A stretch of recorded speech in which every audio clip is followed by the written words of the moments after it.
Why is dissociating or avoidance a bad reaction? Avoidance may make us feel helpless, but we're almost never as helpless as we think.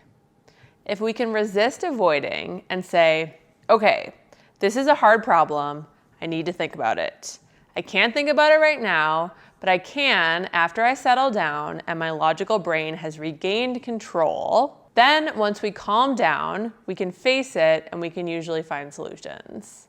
For example, in the case where you are worried about your child's school, you may Google this problem and learn that Bill Gates, arguably the most effective philanthropist in the world, has done a lot of research into this and concluded that it matters far less which school your child goes to than which teachers they have. So perhaps you work on getting your child specific teachers, or perhaps you learn that you should meet with a principal to better understand the problems. There are usually lots of solutions you can find if you don't dissociate.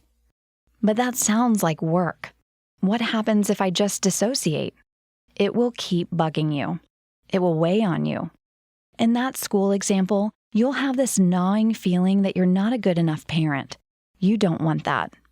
But people dissociate a lot. Once you start looking for this, you'll see it in yourself. You'll see it in your loved ones, and you'll see it in others. Dissociation is very common.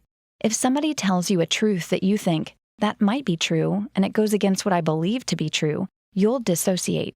You can frequently see people dissociate if presented with a fact that goes against their political belief. Another example is if you really want to buy a certain car, but someone mentions an article that the car isn't reliable or loses its value quickly. You might just mentally turn away and purposely avoid reading the article.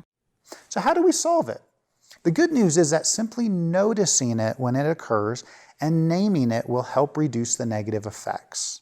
Back on that school example, you might say to yourself, I'm dissociating right now. I'm overwhelmed and feel like there is nothing I can do. I'm going to set this aside for a day and then come back and look into solutions tomorrow. Maybe I'll call the school. Maybe I'll research on the internet. I will do something, but not right now. So if we notice and name dissociation, we will see more solutions and make better choices for ourselves and our loved ones.